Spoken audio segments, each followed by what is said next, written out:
Look at this, what happened. In the morning, a couple of these soldiers went into the president's office and told the president, please sign the emergency order.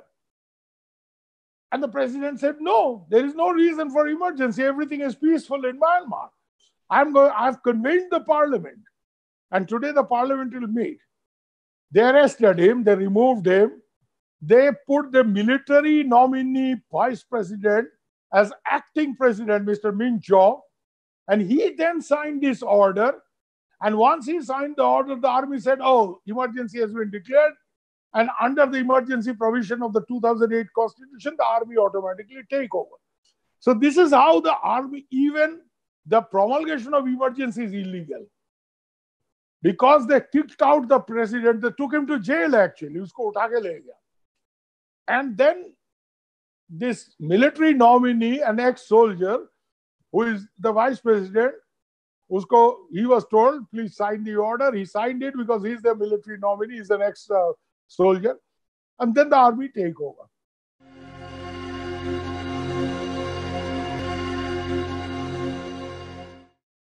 I need to tell your audience that I actually worked in Myanmar. Once I retired from the BBC, I worked both in Bangladesh as executive editor of bdnews24.com, which is their top news portal. And then I worked in Myanmar with Mizima News, which is an organization which was set up in India by exiled Burmese political workers who had fled into India during the military takeover in 1988. But then after limited democracy returned to Myanmar, they went back and they set up shop there. And I am their Saya. Saya means teacher in Burmese. It's a Buddhist society. Teachers are held in high esteem. So I went and worked there for 2 years, and I was there at the time of the Rohingya issue, the 2017 Burmese army cracked down on the Rohingyas, which has sent nearly 1 million Rohingyas fleeing into Bangladesh and created a huge regional crisis. As we actually speak, one Rohingya boat is waiting off the coast of Andamans. They've run out of fuel, they've run out of, they're into engine trouble, and these people are at high sea. India is not willing to take them. Bangladesh is not willing to take them back. Myanmar, they don't want to go anyway. But I'll come back to what I'm supposed to talk today. I'll actually tell our audience that about 15, 20 days before the coup really happened, or the military takeover, I'd actually written about it. I had said an immense confrontation is building up between the NLD, which has won a huge landslide, and the military. And this could lead to some kind of a military takeover in some form. Now, the trouble is that some of the foreign media organizations that I still write for took my story. Nobody in India did. I offered this to Times of India, the Telegraph, for whom I normally write, and they didn't even understand what I'm trying to drive at. So that's a commentary on the level of understanding that India has about Myanmar or Burma. You know, often it's maybe confused with Verma-ji, or I don't really know. But the thing is that when the takeover happened on the 1st of February, then all these guys wrote to me saying, Dada, thoda idhar udhar karke, rework karke, ye story de do, explain why this happened. मैं कहा यार मैं 15 दिन पहले बोल रहा था कि होने वाला है, आप लोगों को समझ नहीं आया. But anyway, the point I'm trying to make is I'd seen this coming. And I've seen this coming for 4 reasons. And I'll explain that. And actually, I think that my explanation was valid and is valid now. What I wrote on, the 5th or 6th of January and the 10th of January in different places like South China Morning Post, Asia Times, I think it's still valid. The real reason for this coup is the election result. Why? Now, normally in an electoral democracy, you have this problem of incumbency or anti-incumbency. And generally it is expected if you have spent 5 years in government, 10 years in government, and if you have a free and fair election, you're not going to do as well as last time because people have a lot of complaints in the way you have run the government. Now, that didn't happen in Myanmar. In 1990, when there were free and fair elections, Aung San Suu Kyi won a huge landslide. And every time since then, whenever NLD has contested, they have won a landslide which is bigger than before. So in 2015 election, the NLD got 325 seats. This time they got 396. And Aung San Suu Kyi, who I personally call Auntie, I call her Auntie because her husband was my professor at Oxford, Michael Harris, who is no more. I said, I'm from Northeast. I have intimate relations with the Burmese pro-democracy movement, so I exactly know who is Aung San Suu Kyi. But anyway, so I call her Auntie because she has fed me Burmese food much before she became a politician. And of course, I'm very close to Sheikh Hasina, calls me Choto Bhai and all that. So, and I had very good relations with Sushma Swaraj also. But anyway, coming back to the point. So I had chat with most of our people, and the two think tanks of the two parties, ruling parties, not ruling now in Burma, but NLD's think tank Baida Institute and Awami League's think tank, Center for Research and Innovation, are actually conceived and set up by me. Because I told both Sheikh Hasina and Aung San Suu Kyi at some point that modern political parties need think tanks. And, I found people to do the job and all that. But aside from this personal point, I actually spoke to somebody very close to Aung San Suu Kyi, the head of the Baida Institute, my good friend Aung. And I told him, your landslide is going to be your problem. And he said, oh, brother, we also think so. Why? Auntie did something very, very interesting. She won 396 seats out of 476, absolute majority. But then she said that in the ethnic regions, in those regions of Myanmar, which is non-Burmese, non-Burmar as they say, ethnic minorities, mostly Christian minorities like Kachins, Karens, Shans. Shans are Buddhists though, or the Arakanese who are, Rakhines, they're Buddhists. These Aung San Suu Kyi's party did not win very many seats. Local regional parties, they won the seats there. It's a bit like India, in the distant region, South India, Bengal, you have regional parties. In the heartland, you have BJP. So same thing there in the heartland, the Burmese heartland, the NLD swept. But they did not get enough seats in places like Kachin, Karen. Now, Auntie said, we will take these people in because we want every region to be represented in a future government. We want a government of national consensus.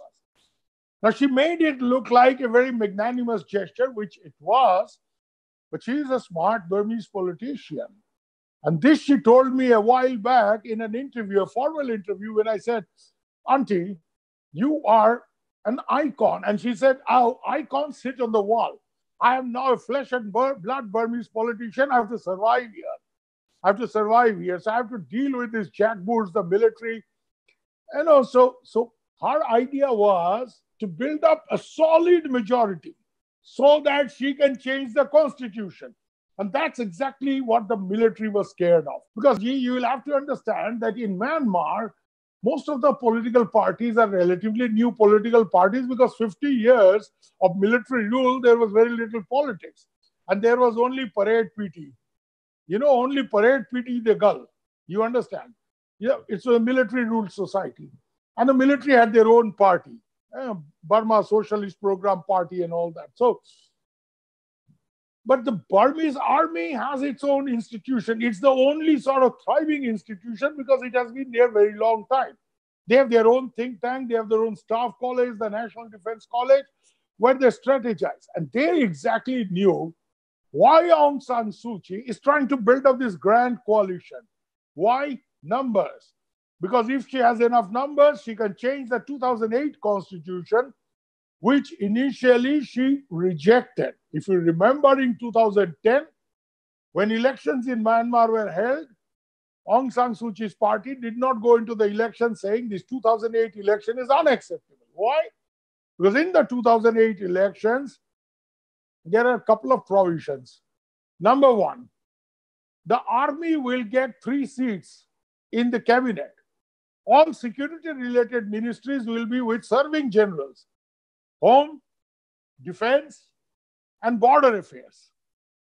So a lot of people now blame Aung San Suu Kyi, ki Rohingya ka problem, this and that, but she has very little to say because border affairs, home, and defense are with serving generals. They are sitting in the parliament in their military uniform. 25% of the seat in the parliament is reserved for the military. So you have a sea of green in the Burmese parliament. You'll never see this sight in any parliament in the world. So Fauji baitha hoto with their green uniform. And then the other provision of the Burmese constitution of 2008 is that if emergency is declared, the country will be run by the military. If emergency is declared, in the event of a national emergency, the military automatically takes over the governance of Myanmar.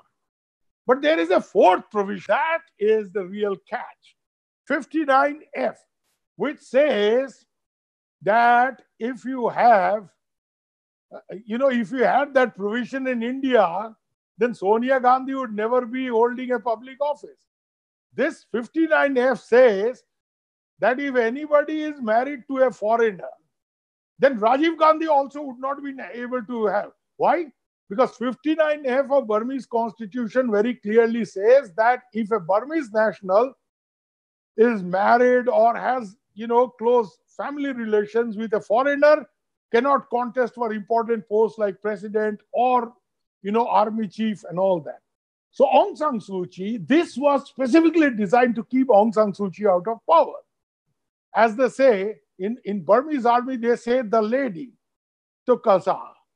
So they want to keep Tukasa out, which means the lady out, which is why they designed this 59F, because Aung San Suu Kyi's husband was British.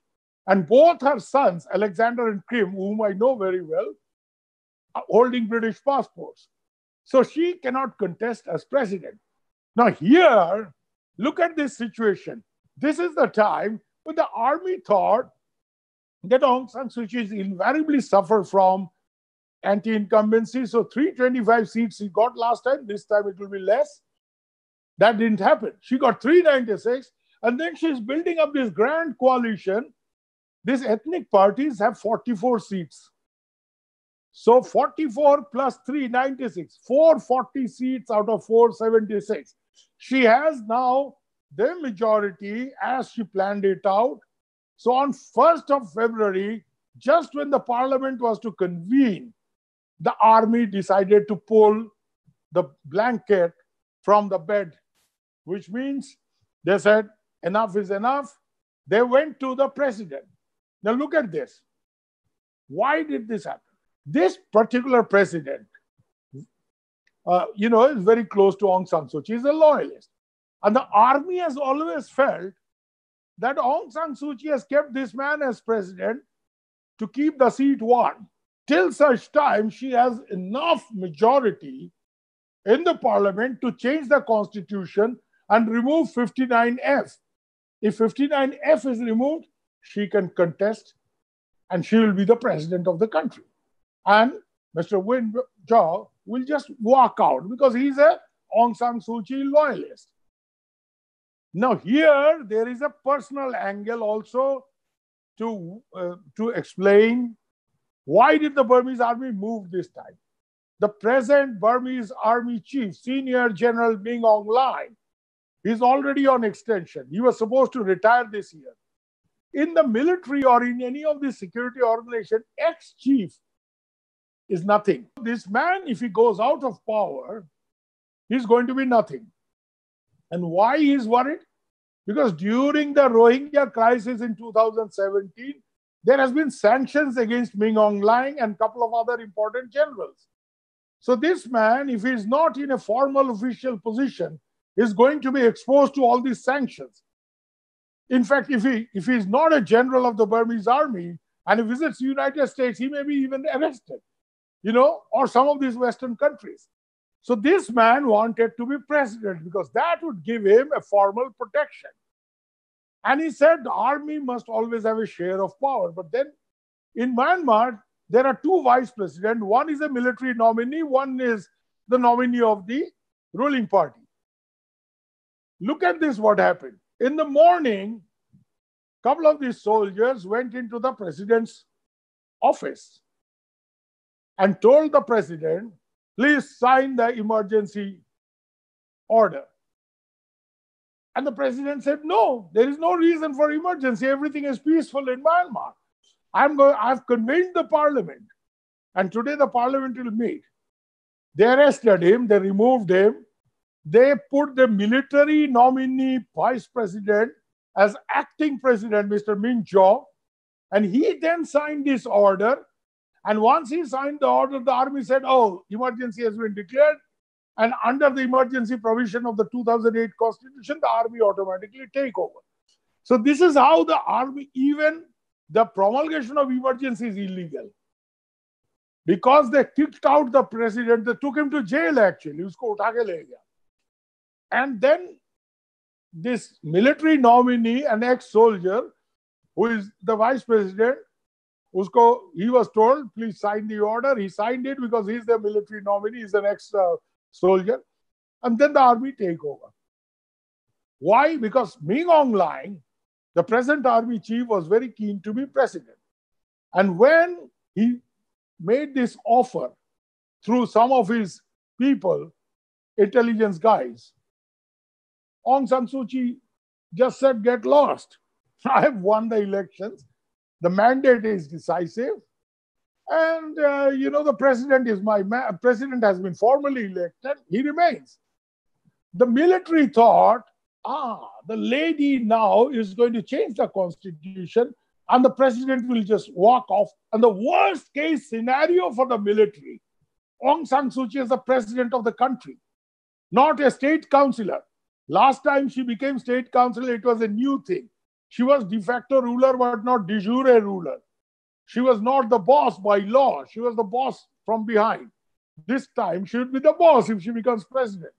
She will run the country, and it's a presidential system. So, the military thought this is unacceptable. So, this is why they moved. Min Aung Hlaing had a personal reason that if I don't take over power now, I'm going to be ex-chief. Now, this guy is going to be, as long as the military is in power, he's going to be the army chief. And the new committee for running the country that they have made, he's heading it. 11-member committee. It's a long name in Burmese, but, so he's the boss. And he's going to, be there in power.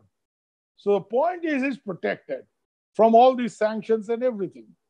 Yeah.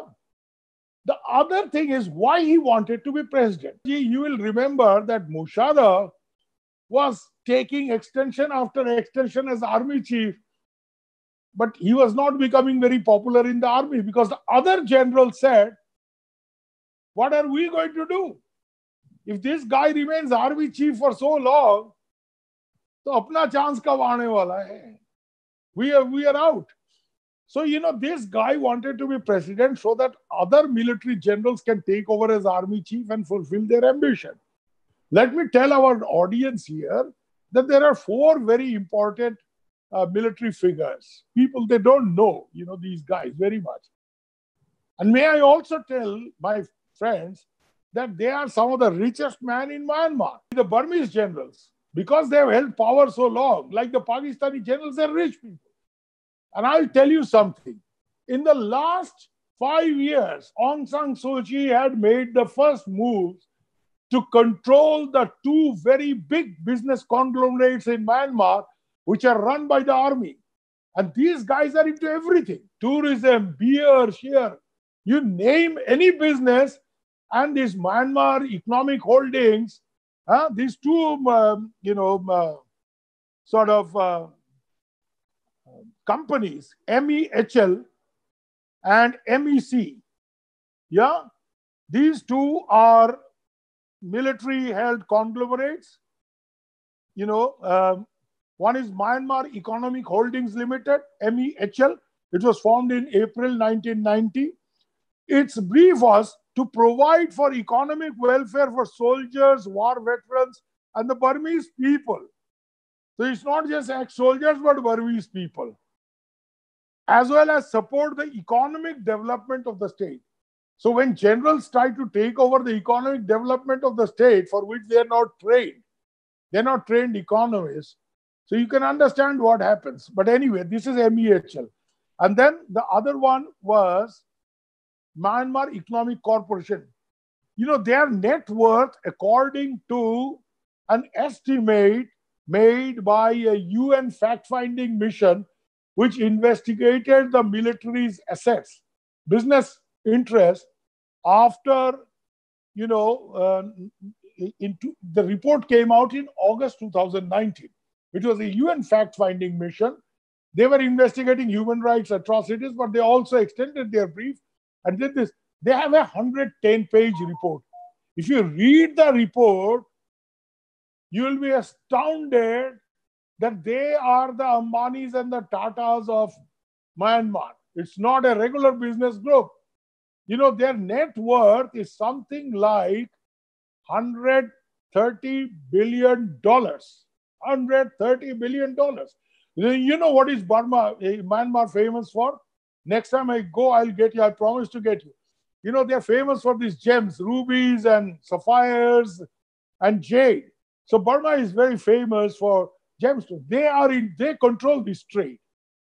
And they also control everything from tourism to skydiving, adventure tourism, to beer, to, name anything, and they're into it. Hotels, they're everywhere.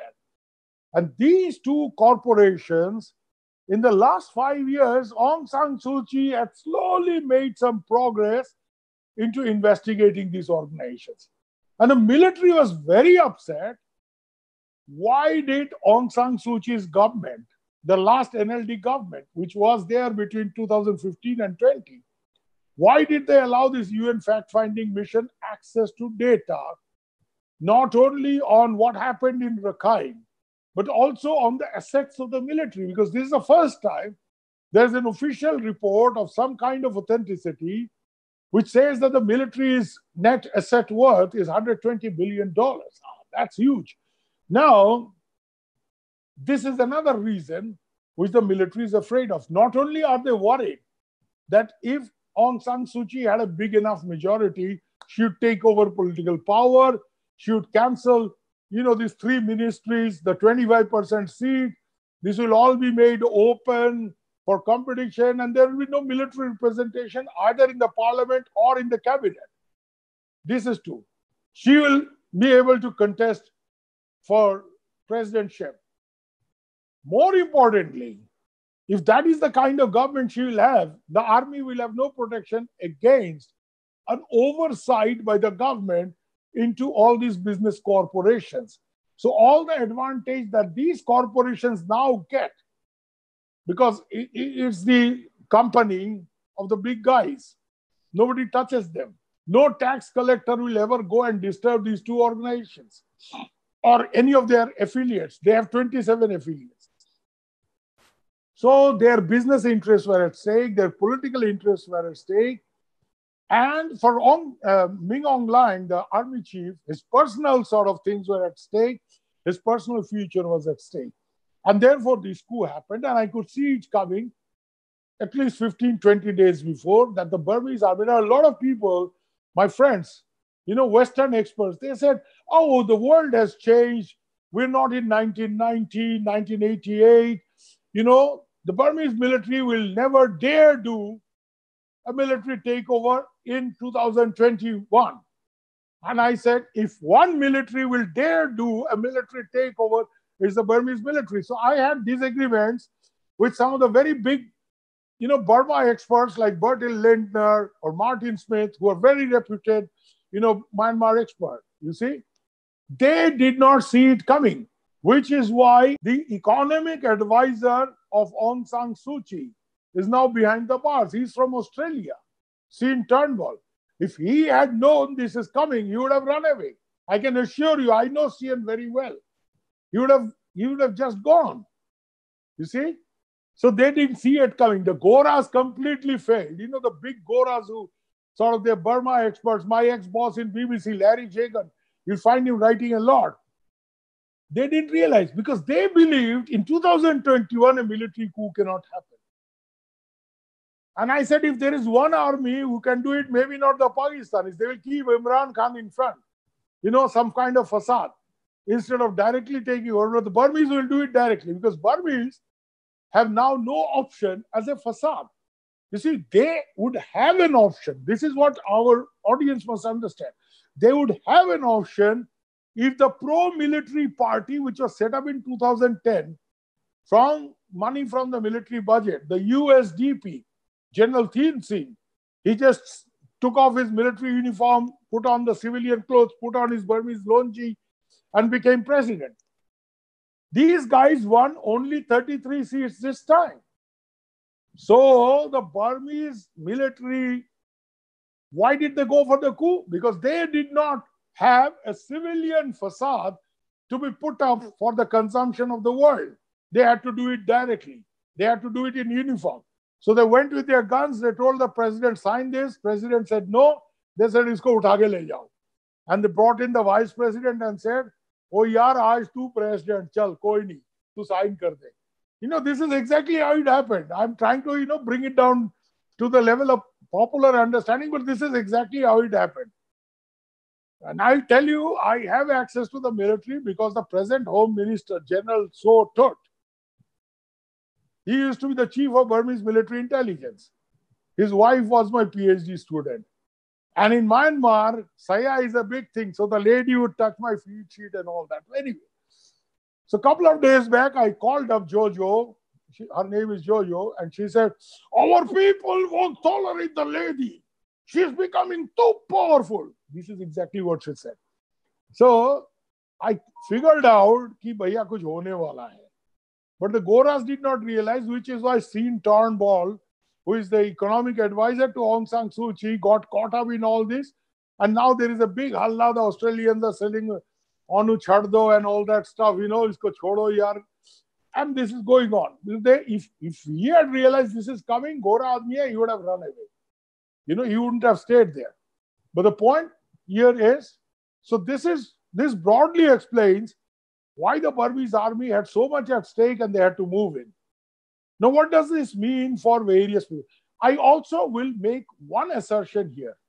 There is a tendency now in India. Earlier, we blamed Pakistan for everything. Anything happened everywhere, and we'll say, yaar, wo charpai ke niche ISI hai and all that stuff. Now, we have a new tendency to blame the Chinese.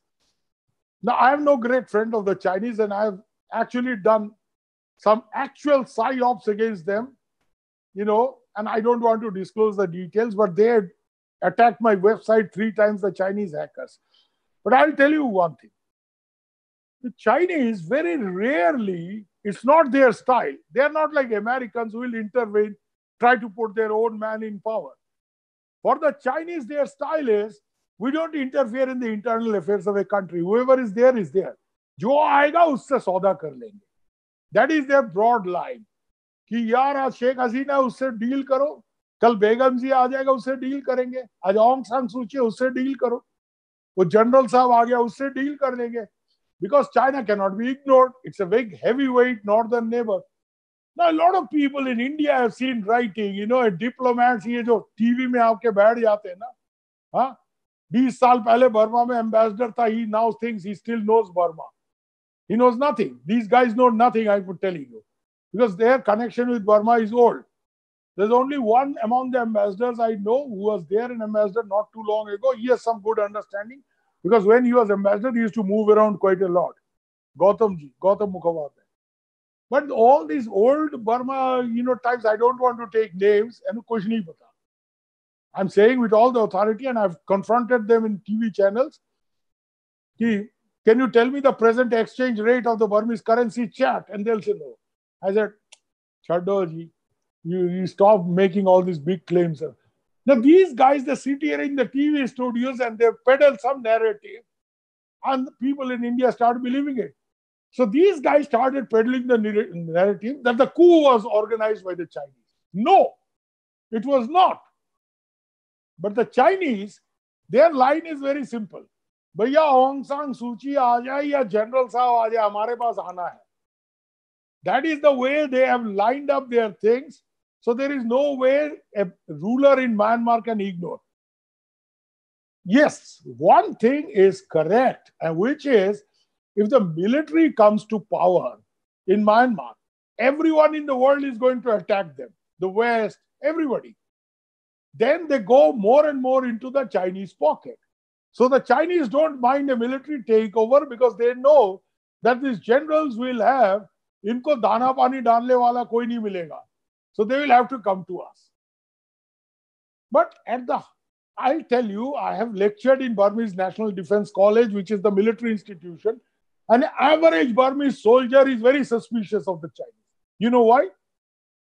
They're not suspicious of the Indians at all. They know that Burmese democracy movement is modeled after India. And in India, there is a natural support of the Indian people, whatever the government does, with the Burmese democracy movement.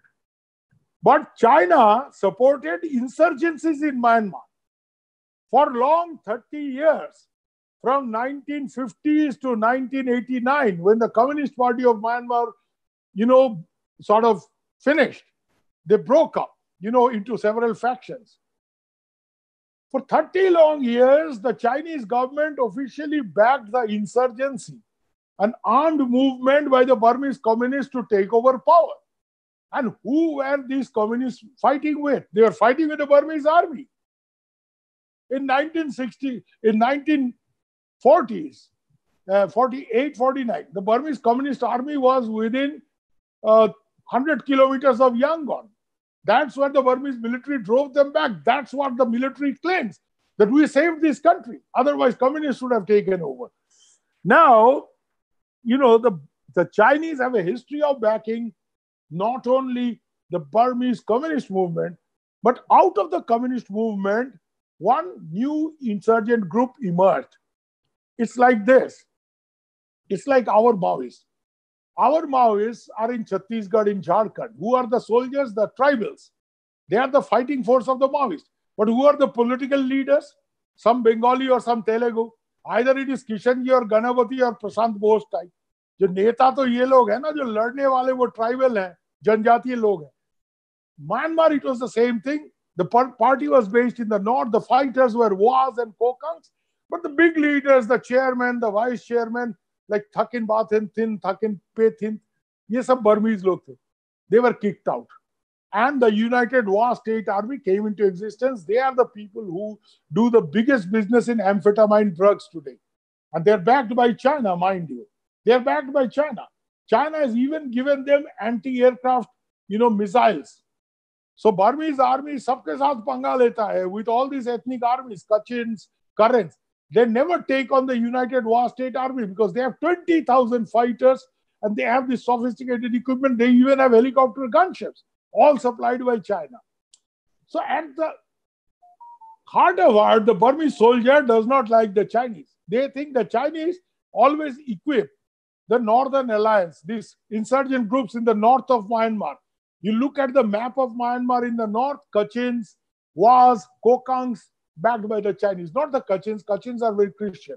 They wanted to be friends with India. At one point, our RAW has also backed them. It's all in my book. But they are Christians. They don't like the Chinese very much. But Was and Kokangs, they're very close to the Chinese because they were part of the Burmese communist armed group. And they have dealt with the Chinese long time. Also, the Was, their language is pretty close to Chinese. Okay. So anyway, the Burmese military is very suspicious. That's why you will find that towards the 2012-13, the Burmese military slowly started opening up to India, to the West, but more to India. They started making friends with the Indian military. And it was also a quid pro quo. Our military thought that if the Burmese is with us, Burmese military, then our northeastern insurgents based in Sagaing province of China, Burma, Sagaing division, ये सब वहां base लगा के बैठे हुए हैं. Now this is the last foreign base of northeastern insurgents. Bhutan kicked out. The king and the government of Bhutan, they started a major operation in 2004, and all these Alpha and NDFB, they were kicked out of Bhutan.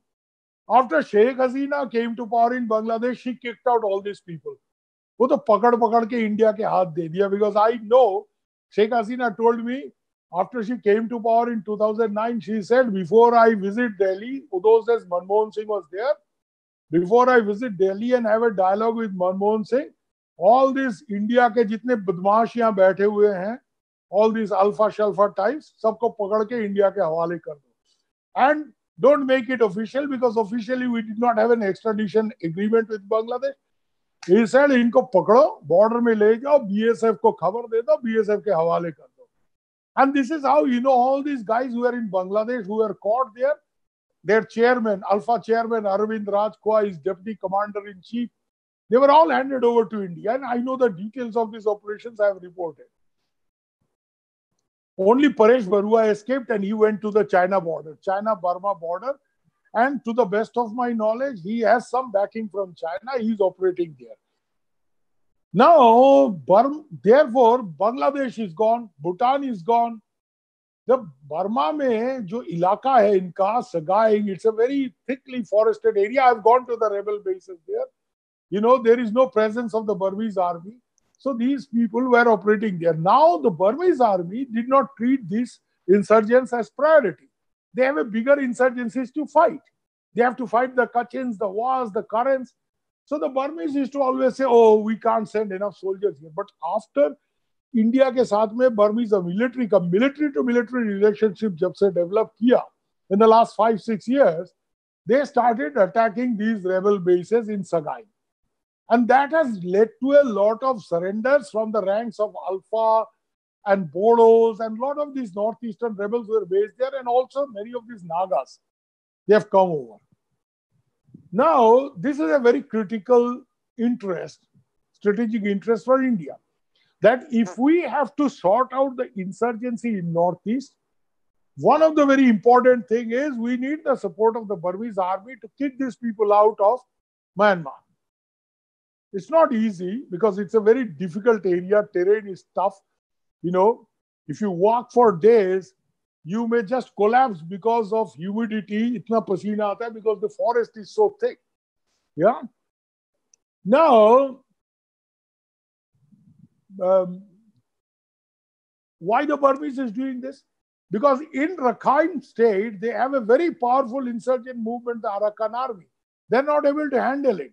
They want support of Indian military because these Rakhine guerrillas were setting up some bases in Mizoram and all that. So Indian army initiated Operation Sunrise and kicked these people out. So the Burmese army is very grateful. So they are trying to help us. Now my point here, so that brings us to the next part of the talk, which is I've told you why the Burmese military moved. The first statement that came out of MEA was, oh, India favors orderly democratic transition and all that. Now, we have to say it because we have not only a good relation with Western countries, we have strategic alliance with US, with France, and all these Western countries are extremely critical of this military takeover, and why not? And we also have to be in tandem with them because we are a democratic country. But having said that, I am sure, I recently went to a seminar of the United Services Institution, which is a military think tank, and general after general came and said, Bhaiya, our diplomats and politicians should not go overboard with this democracy thing because we will then lose out on our hard, difficult, our relationship with the Burmese military, which we have built up with some effort over a period of time. So I am fairly sure that this is the advice Mr. Modi has got from the army, and he takes the army seriously, as we know. So, if you realize that the last time there was a visit of an Indian delegation, both the foreign secretary and the military chief went together to Myanmar last year, if you recall. Why? We are sending a signal that we are dealing with Aung San Suu Kyi, but we are also dealing with the military. Our approach in Myanmar has to be bipartisan. And here there is no other party in Myanmar. It's either the army or Aung San Suu Kyi, and we have to deal with both. So India is now on the horns of a dilemma. We cannot undermine our democratic credentials by openly supporting the military takeover. There is no question of doing that. We have to back the democratic forces. We have to support the cause for an orderly democratic transition in Myanmar. So back to elections, back to an elected government. But we also cannot upset the army too much, to the extent that they will stop all their operations in Sagaing, and all our insurgents will again be able to operate there very freely. Also, India has another bigger problem. The elephant in the room is China. And that's the fear, as I said, that if we push the Burmese generals too hard, they will totally go into the Chinese pockets. They may not like it. Actually, in 2007, the Burmese military had a study. And this was an internal study, strictly confidential, circulated within the generals. They actually said that the situation in which we are too dependent on China is not a good thing. We have to develop alternate contacts with India, the West, the ASEAN, Japan. That is good for our democracy. We are not totally, our economy should not be totally dependent on China. So the Burmese military is a patriotic military. It emerged from the national movement, and they are not China ka pittu or anything. But what happens is, when they take power, the world starts shouting at them, isko sanction lagao, ye karo, wo karo. So what happens then? They gravitate towards China because that's the only place they can go to. This happened in 1988 when there was a military coup and a lot of people were killed. I'm witness to the Mandalay massacre, where the Burmese army opened fire on students and at least 100 people were killed in something like less than half an hour. Now, this is very interesting. When a Burmese army opens fire in Mandalay, he could well be shooting his own brother. It's not like, the Pakistan army opening fire on Bengalis in East Pakistan. It's like, Burman heartland. He could well be firing at his own brother who is saying Jindabad and all that stuff. If India, the West, they push the Burmese generals too hard, they then totally gravitate to China. Maybe they themselves don't like it, but they don't have a choice. For China, it's a win-win situation. Aung San Suu Kyi bhi hai, to bhaiya usko pay chahiye tha. Simply, because they need development funding, they need projects, they need infrastructure. This is the reason why Sheikh Hasina is so close to India. But because India cannot give her the kind of finance, development finance that she needs, she also turns to China. And Chinese are putting in a lot of money in infrastructure projects. Because for Sheikh Hasina, the scenario is, if I don't expedite development, then Bangladesh will slip back into a Pakistani situation. What? Ki bhaiya, if there is no development, there is no growth, there will be unemployed, and boys will go and become jihadis, like Pakistan. So, to curb jihadis, it's not only give the slogans of Bengali nationalism, Joy Bangla is not good enough. Aapko yaar development karna hai taaki bachcho ke haath mein paisa waisa rahe, they won't become jihadis. Now, for that kind of development financing, she turns to China because India does not have that kind of money. India can't give them $28-30 billion. We have given them $3-4-5 billion, for railway lines and this and that. But the kind of money China can put in. So even though she is the closest ally that India has today in South Asia, Sheikh Hasina has turned to China. Same with Aung San Suu Kyi, has to turn to China. So for the Chinese, it's like win-win. Aung San Madam has to come to us. Army, oh, all the more, because everyone will be attacking them. So this is the Chinese situation. So they are smiling. They are saying, yeah, either way it is gain for us. And they don't have the hang-ups that we have. We are a democratic society. We have to at least pitch for a return to democracy officially. दो चार बयान तो कम से कम देना पड़ेगा ना. China does not have that problem. It's not a democracy. Their idea of democracy is very different. Chinese democracy is basically one-party democracy. Yeah, Chinese democracy is अपने party के अंदर जो मारकाट होता है ना factions का, that is Chinese democracy. Okay, there is actually bitter battles within the Communist Party. But anyway, coming back to this, we now have in India three major problems with this military coup. Now, I won't call it a coup, I'll call it a takeover, because officially, the Burmese military, what is their official standpoint? They are saying this election was rigged. There were 8.6 million fraudulent voters, and they're giving a specific figure.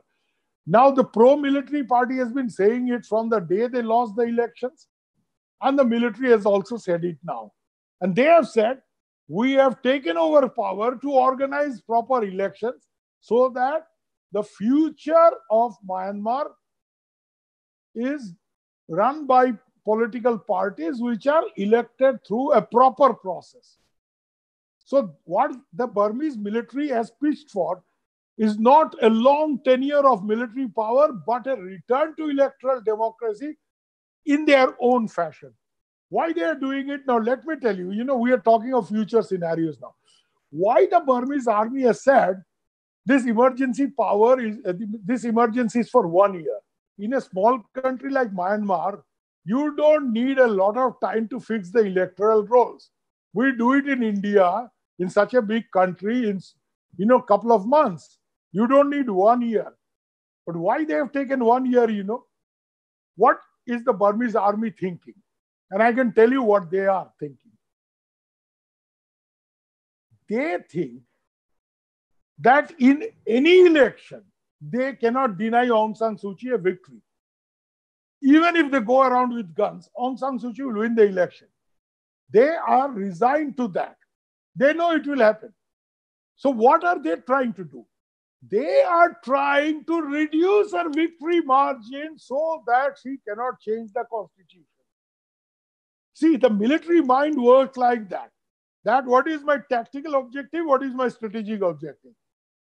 So my objective, specific objective here is कि भैया जितना भी जंग वंग कर लो यार, ये तो आ जाना है इधर. So what the army is now doing is damage limitation. They will unleash a reign of terror, arrest. Everybody has been arrested. That the target of the military now is threefold. And this is what is going to happen in Myanmar.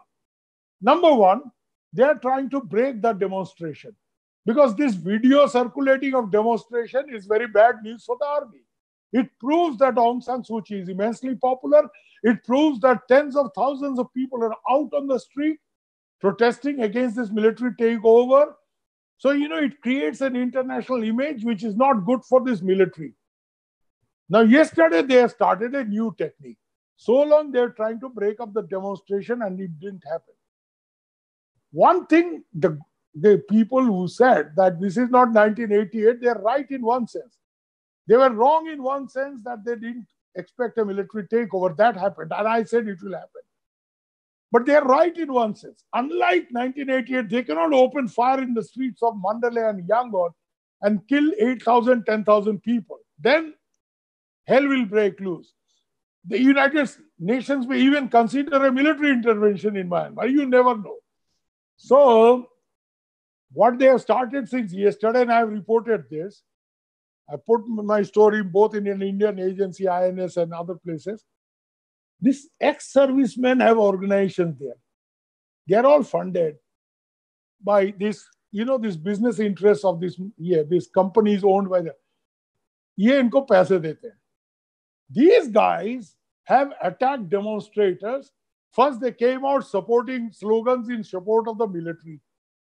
So they are not allowing the Aung San Suu Kyi supporters a complete control of the streets. They are now trying to contest it, number one.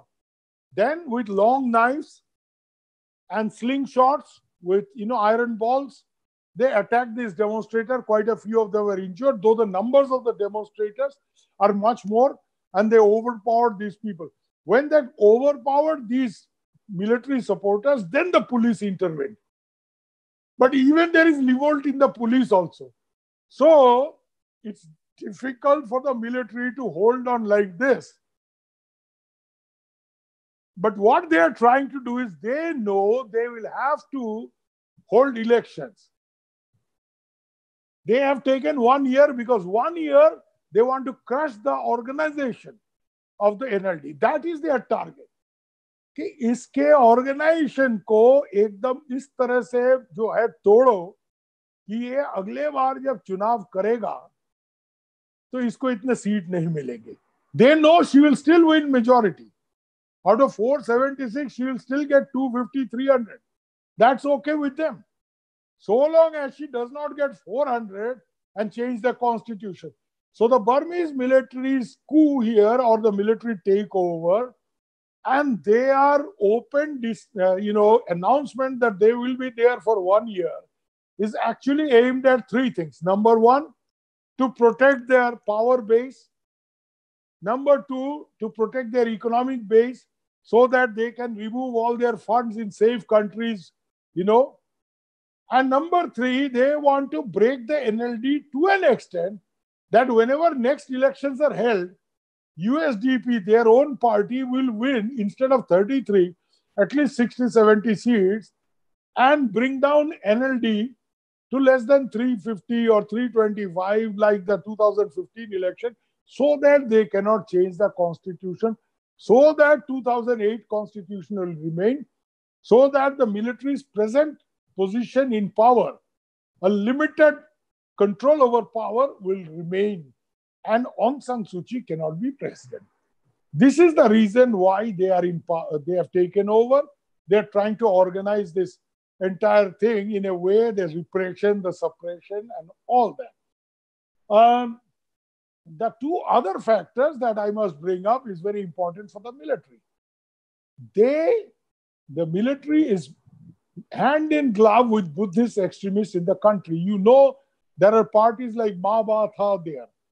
Yeah, it's like the jihadis, it's like Hafiz Saeed's organization in Pakistan. They say there is no place for minorities. So they are the people who backed the military and gave them the ideological justification for the ethnic cleansing in the Rohingya areas. Now, Aung San Suu Kyi committed just before the elections that the military has two other very important interests. One is they resorted to ethnic cleansing backed by the Buddhist, hardline group. And the Buddhist hardline group is again, it's a symbiotic process. This Maa-Ba-Tha party has been developed by the military to counter NLD. Like the military, when they took over power in Bangladesh to counter Awami League, they developed the Jamaat-e-Islami. Because when Bangladesh became independent, if you remember, Sheikh Mujibur Rahman kicked out the Jamaat-e-Islami. Because Jamaat-e-Islami had supported the cause of Pakistan. So, Sheikh Mujibur Rahman had said, they are traitors. But when the military came to power, they needed some political party which could counter Awami League, and they went back to this fundamentalists. So this fundamentalist military hisab is a fact of life in Bangladesh, in Pakistan, now not in Bangladesh, now Bangladesh military is different. But when the military took power, they needed these fundamentalists to keep out the Democratic Party. So Awami League ke liye wahan bhi ye hua.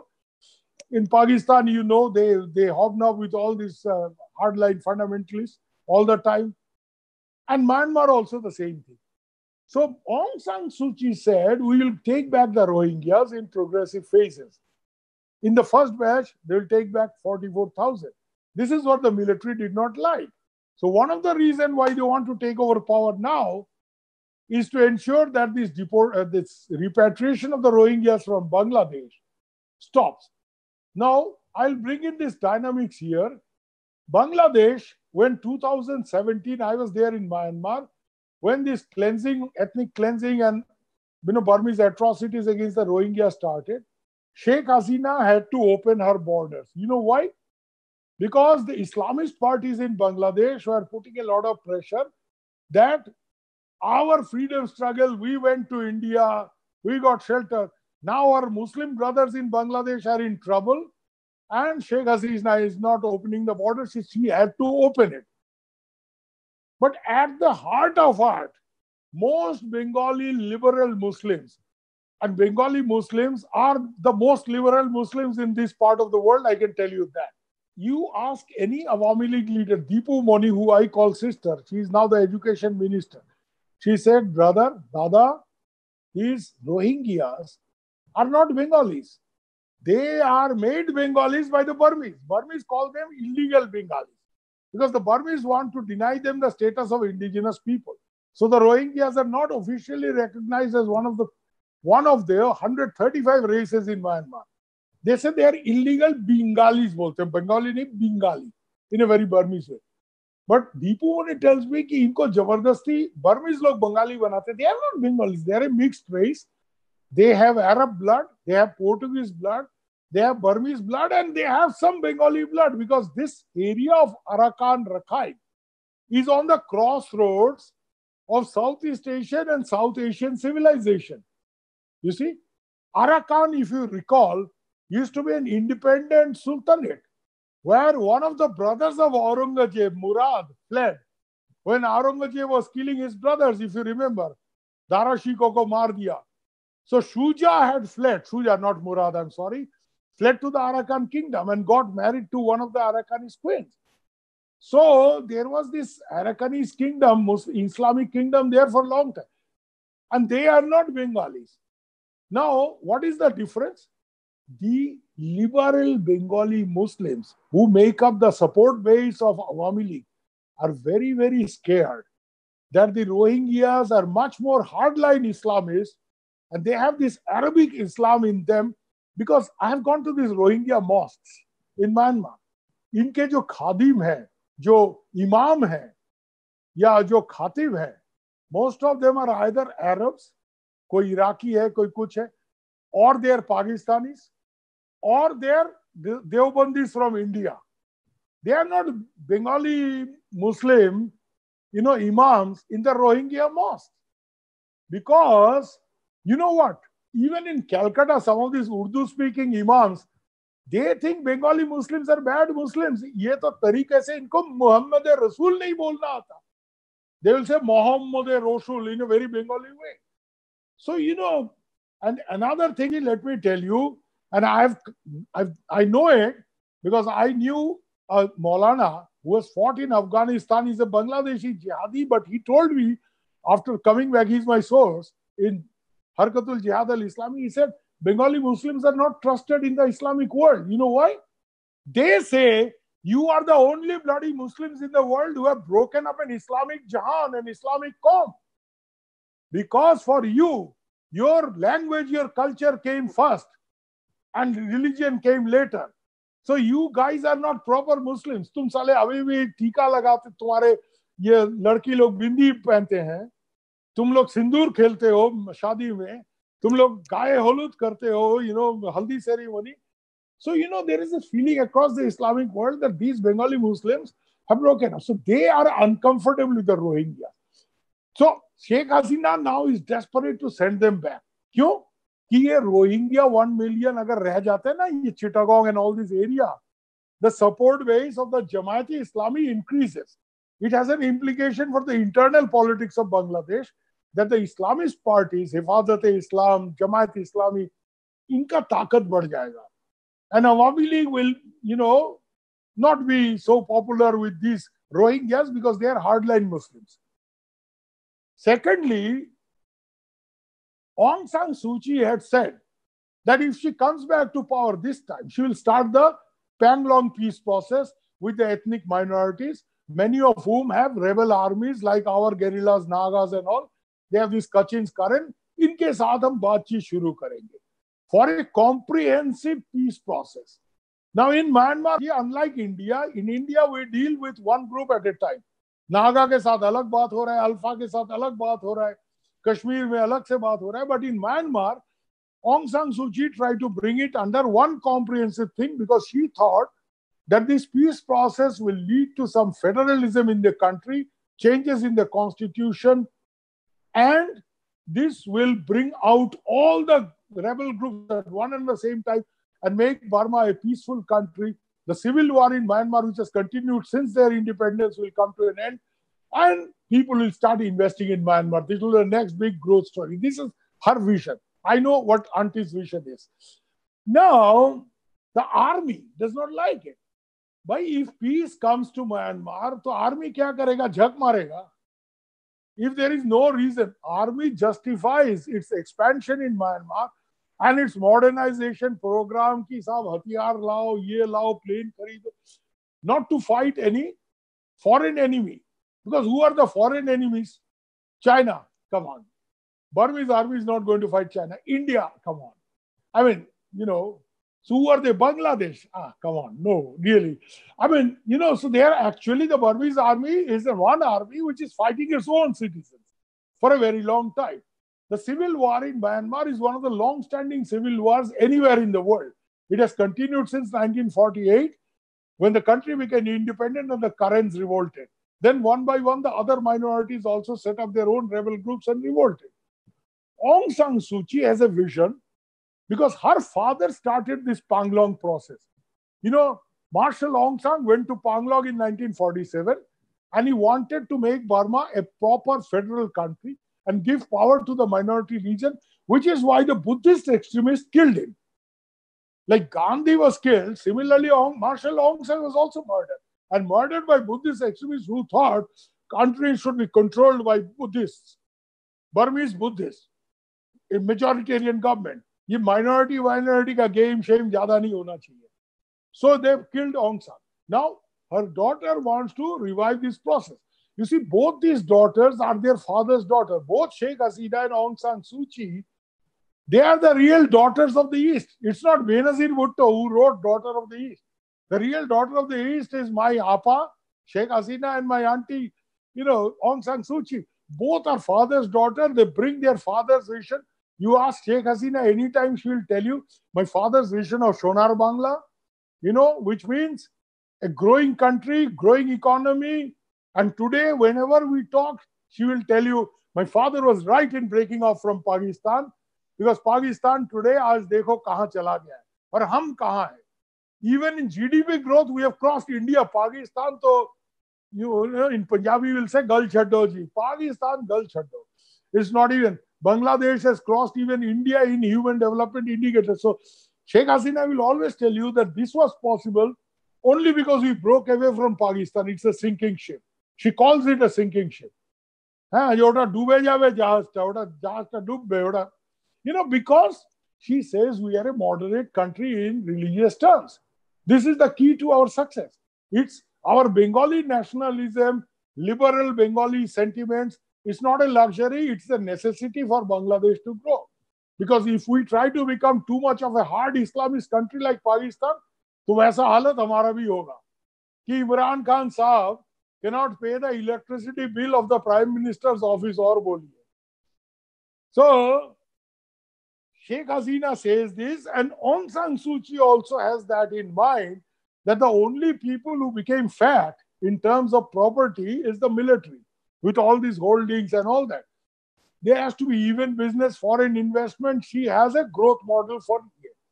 And her main advisor is not this Australian who is given so much publicity. It is Manmohan. Myanmar has a Manmohan Singh, Ong Thung Tet. He's the next World Bank economist. He's her main advisor, but he is somebody who remains behind the scene. This Australian is a loudmouth. He gets too much publicity.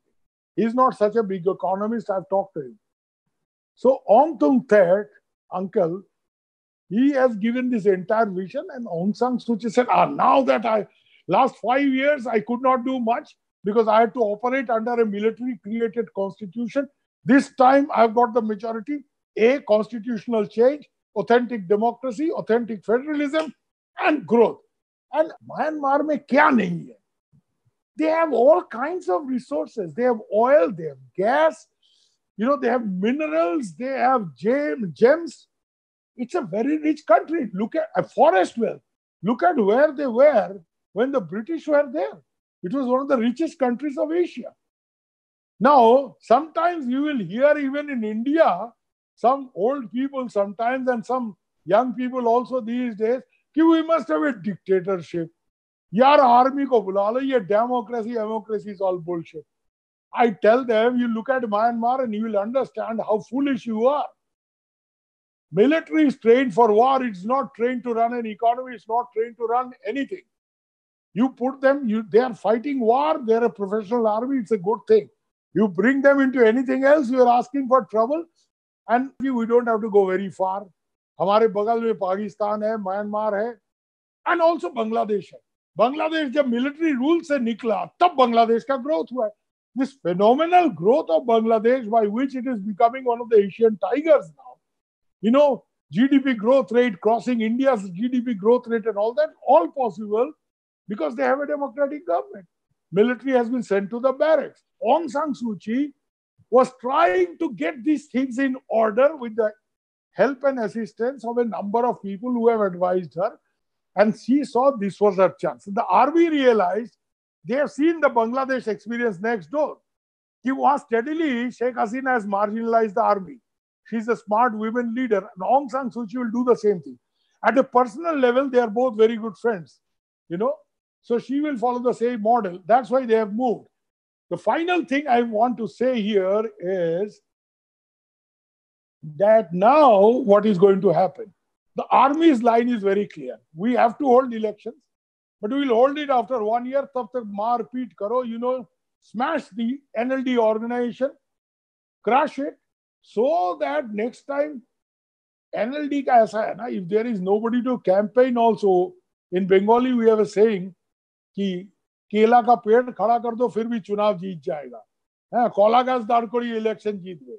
So even in Myanmar, that is the thing, कि केला का पेड़ भी खड़ा करेगा, Aung San Suu Kyi को vote आ जाएगा. Point is, military strategy is now to get it below 300 or 320 so that Aung San Suu Kyi cannot change the constitution. Now, in this scenario, what the international community will do, what India has to do, because if the Burmese generals can do business as usual with China, India, and ASEAN, which is almost 70% of Burma's foreign trade, they don't need the West, really. They just don't need the West. Yeah? So there is a bind for India. We are in the Security Council now. There will be a lot of pressure from the West for India to actually pitch very strongly for a return of democracy at the soonest possible date in Myanmar. But we also have to keep our strategic interests in mind. We also have to ensure that we don't do anything foolish by which the Burmese generals go totally into China's pocket. This is a real major, I would say, this is a very major emerging foreign policy challenge for Mr. Modi and Mr. Jaishankar to address. This needs a real crucial balancing act. कि साहब आप ज्यादा military को push करोगे general लोगों को तो वो चाइना की तरफ चले जाएंगे. आप कुछ नहीं बोलोगे तो सारा दुनिया आपको गाली निकालेगा. You are a big populist democracy, but you are staying quiet on this issue. So this is a major challenge. Sometimes we have had problems with this. There was a time when we realized that we don't want to send the Burmese military junta into China's pocket. So our ambassador stopped visiting Aung San Suu Kyi on our birthday with flowers, which all Western diplomats do. And Aung San Suu Kyi immediately took note of it. She told me, Subir, why your ambassador did not come to wish me? Everybody else came. You know why? She is sentimentally very attached to India. Her mother was the ambassador of Myanmar in Delhi. She studied in Lady Shri Ram College. She has a lot of, Indian friends. Yeah. So she will never miss a situation like that. कि यार सब आ गए, Indian ambassador नहीं आया. Now that is not the kind of, that's the kind of mistake we should never make.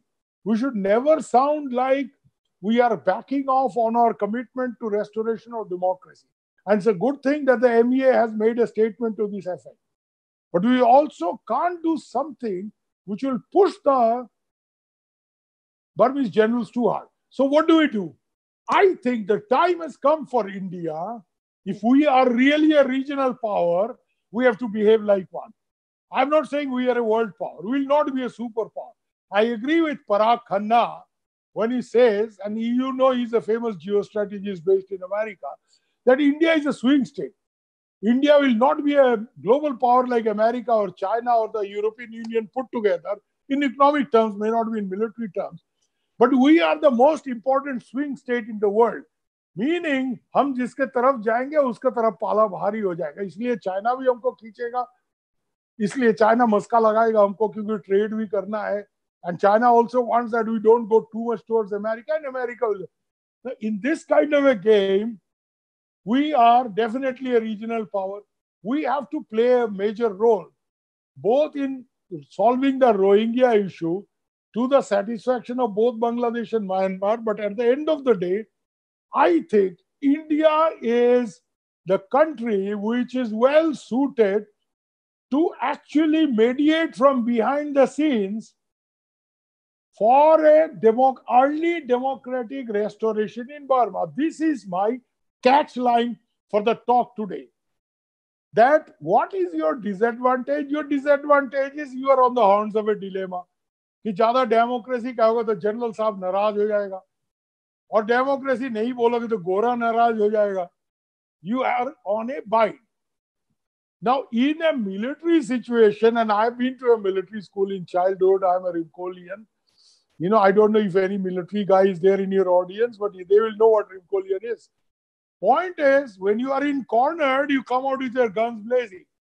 For India now, the option is, when we are in this kind of bind, we should, as a member of the Security Council, though not a permanent member, but we are in Security Council, we are the chairman of World Health Organization and all that stuff. Our role is increasing. We must play a role in the restoration of democracy in Myanmar, because that is our only way we can tell the world, aha, don't push us too much. We are talking to the generals because we have good relations with them. You don't have that because we have already criticized them. And we also have good relations with Aung San Suu Kyi and the NLD. So India, I had actually advocated this very strongly with my good friend Ajit Doval sir. And Ajit Doval sir has actually visited, you know, during this peace talk saying, in 2017, I think, he visited Myanmar with Zoramthanga, the chief minister of Mizoram. I had advocated that Zoramthanga is a classic example of Indian democracy. The man who fought India for 20 years, his guerrillas killed Indian soldiers. He is now the chief minister. And you know what an example we make? When we have somebody like Zoramthanga, Altaf Hussain once told me, you know, this MQM fellow in Sindh, ki bhai sahab, in your country, people can fight your government for 20 years and then come back and become chief minister. In our country, if we start this, either Fateh Hasil, Bangladesh jaisa, ya fir hum kahin ke nahi rahenge. We'll be finished. So, you know, this is the strength of Indian democracy. And therefore, reconciliation, which is part and parcel of Indian democracy, you have seen this in Northeast. We have had peace accords elsewhere. Now, the point I'm trying to make here is, I had advocated very strongly that Zoramthanga should actually be, you know, because when an NLD MP was kidnapped in Rakhine, Zoramthanga mediated his release. Aung San Suu Kyi called up Zoramthanga, and Zoramthanga, because he has been in the underground, ये जितने बदमाश है ना गोली बंदूक लेके घूमने वाले सबको वो जानता है because he has been there. So he mediated the release, and Zoramthanga is a good friend of mine, Kapoor. So, you know, I told Ajit Doval sir कि आप Zoramthanga को जानते हो, in your early career you worked in Mizoram. You understand Zoramthanga, use him in the Burmese peace process. We have a presence there. The Chinese can't, you know, take over the whole thing. Because we can create this example of peace process because we have done it in our own country. We have brought all these, you know, fighting type guerrilla organizations out, and they're part of the democratic process now.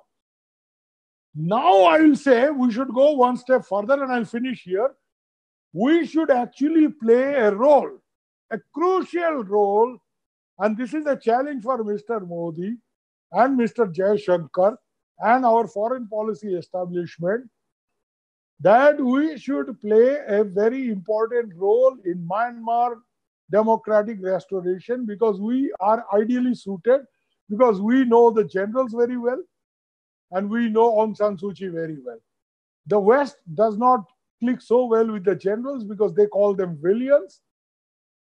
And,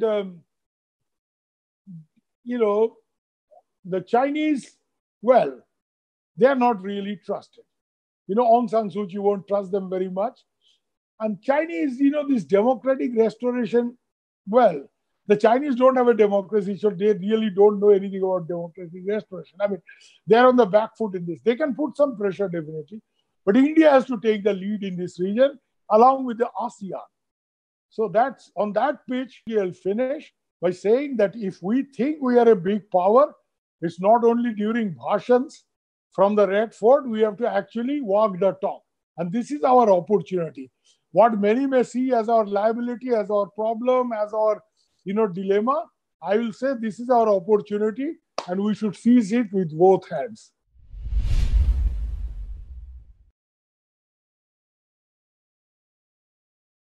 My question here, I disagree with you when you say that China is not really involved, because there is something very like coincidence. 12th of January, the Chinese foreign minister goes and meets this General Yang, who has now taken over. And 1st February, he makes a move. And this is not a small move. He could not have done without a solid backing. No. One reason, and two, I have another justification that by this coup in Myanmar, nobody really gains. Neither Burma is gaining. उनके neighbors Thailand के साथ में उनका border issues हो रखे हैं because the protests, the civil war, the Rohingya talk with Bangladesh, that has come to a standstill. India has not really said anything. China has not criticized it. They said just call it parliamentary shuffle in Burma.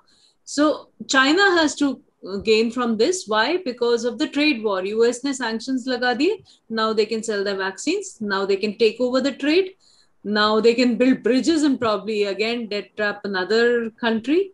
So I feel that from this coup, neither Burma nor its neighbors gain except China in the trade. I mean, trade war to hai hi na.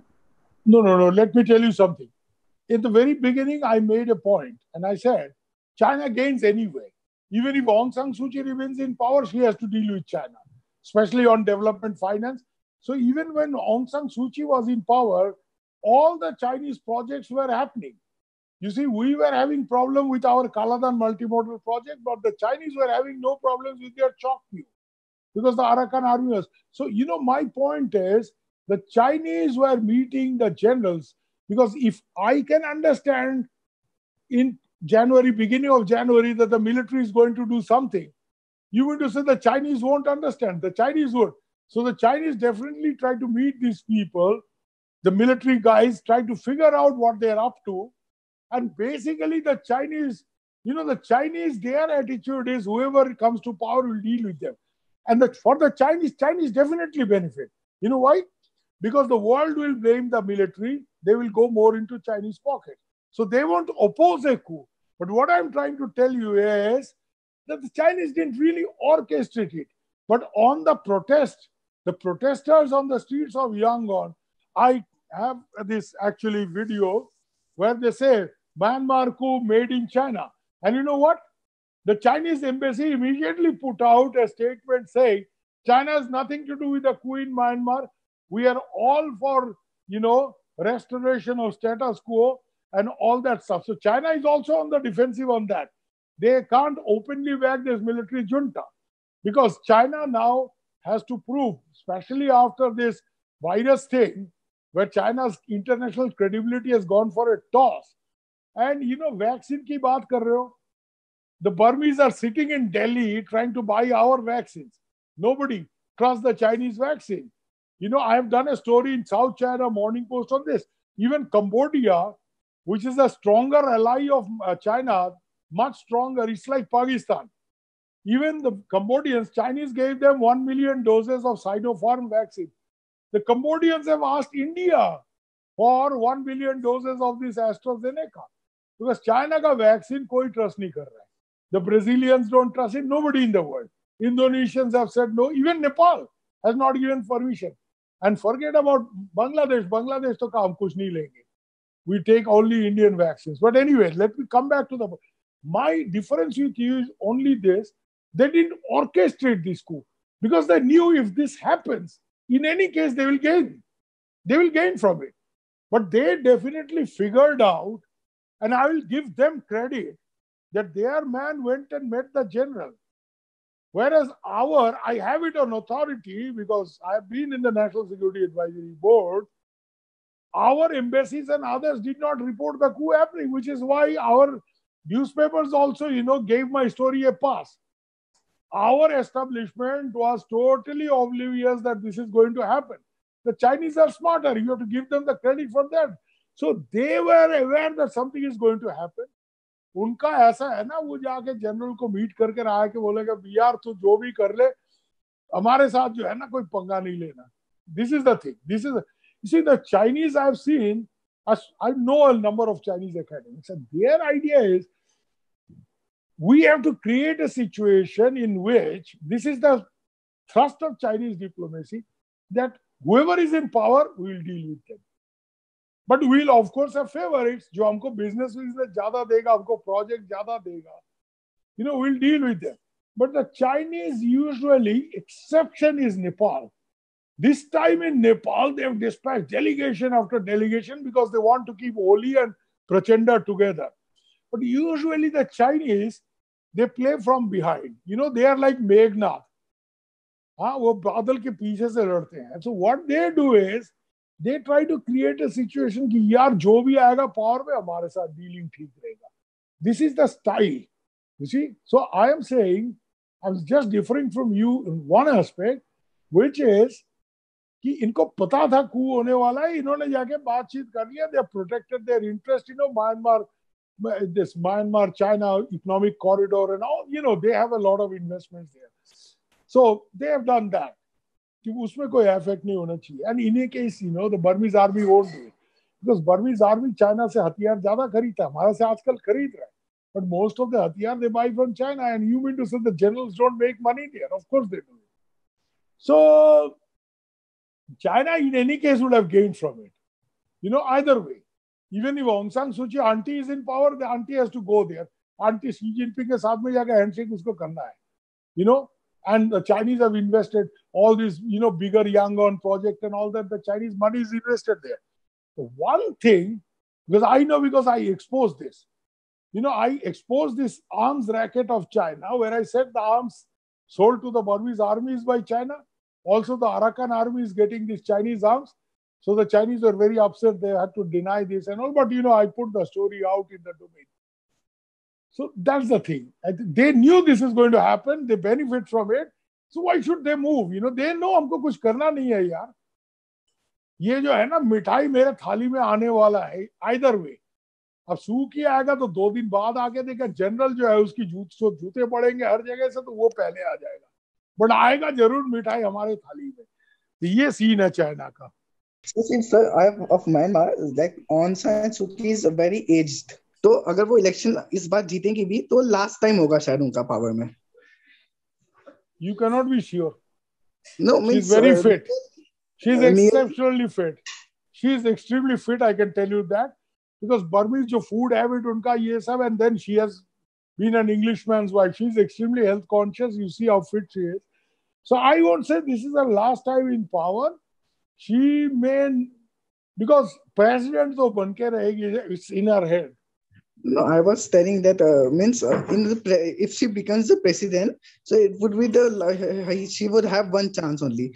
But the military is consistent. So if military is gains the power, means that 25% seats are reserved, then there would be a one profit for military, that in future, because on after Aung San Suu Kyi, there is, you can say, no very major leader who supports Aung San Suu Kyi every decision. So there would be an future gain for military. So what do you comment on it, that military can gain in future? And my second question is regarding you said that 25% seats. So they will destroy NLD. So how can they destroy NLD in terms of they have a very mass support? Okay, so I'll take your first question. If I know Auntie well, she has another 10 years in politics. I'm fairly sure of that. She's agile, she's fit, she's very conscious of her weight, she's extremely conscious of her health. So, unless something suddenly happens. Now, if you look at the NLD structure, there are at least 4 leaders who are there to take in the seat when she is not around. They are extremely capable leaders. They are in the democratic movement for a very, very long time. And they have been in government.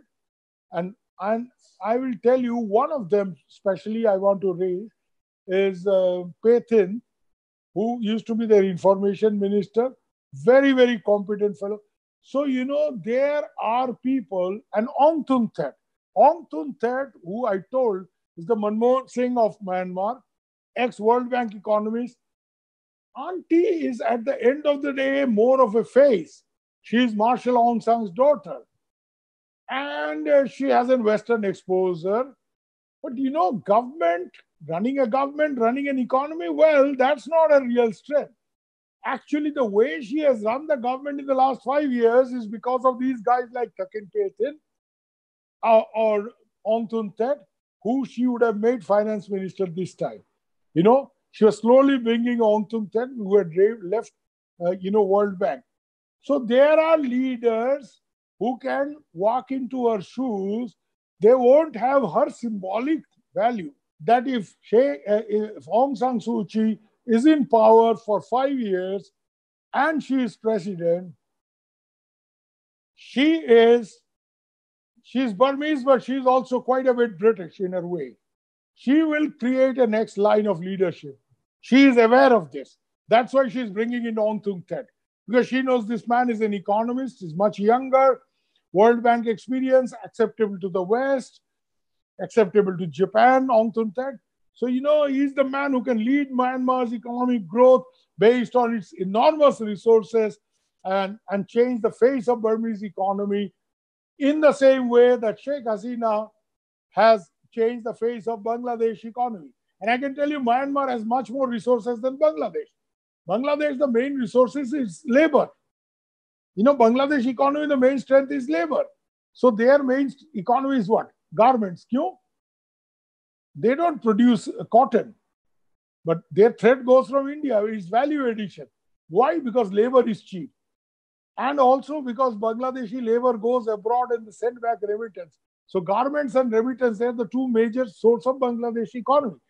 Myanmar has 10 different things. Myanmar economy is much more diverse. So their potential for growth is much more than Bangladesh. And if Bangladesh can work, so Bangladesh had a finance minister like Muhit, who is now very old and is gone.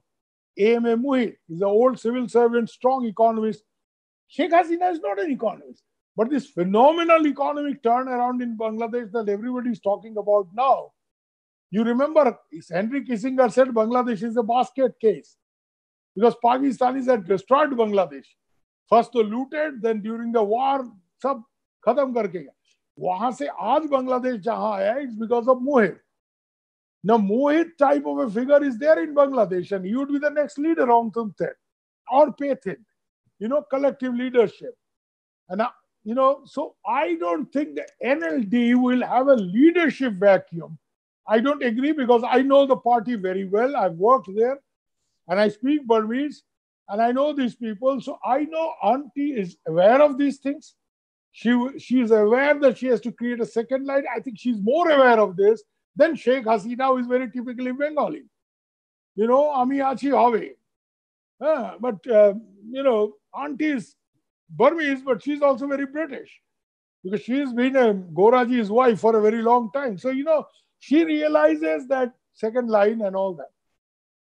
So that is why the army is very desperate. They know that इस बार अगर full majority के साथ में power में ये आ गए हैं, they change the constitution, they'll change the very, polity, जिसको कहते हैं ना polity, the very structure of Myanmar. इसमें federation बन जाएगा. There will be new leaders coming from the regions. So Burma will be a very different place in the next 5 years if Aung San Suu Kyi can have a full play. So army had to stop it. अच्छा, army का एक advantage जरूर है, but एक disadvantage भी है. You know what? These guys, they know, they are aware that if Aung San Suu Kyi gets a free run with a huge majority in the next 5 years, he'll change the country. So it's now or never for them. They want to protect. It's not that, they know very well they cannot finish the NLD. Of course, I agree with you. But they want, as I said time and again, कि यार arrest कर दिया, jail में डाल दिया, ये कर दिया, वो कर दिया, इलेक्शन के टाइम में अंदर रख दिया. They want to create a situation in which he should not get 350 seats or more. Their only game is कि किसी तरह से इनको ऐसा मेजॉरिटी तो मिलेगा ही, बट ऐसा मेजॉरिटी मिले जिससे कि ये कॉन्स्टिट्यूशन चेंज नहीं कर सके. The army is playing a damage limitation game कि यार किसी तरह से 2008 का कॉन्स्टिट्यूशन को बचा लो.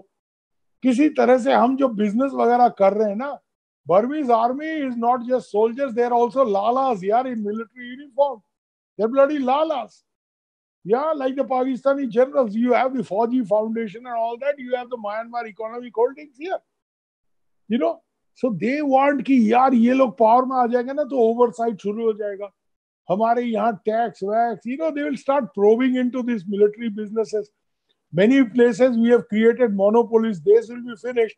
Aung San Suu Kyi will not only bring in foreign investors, but she will give some local businessman a lot of play.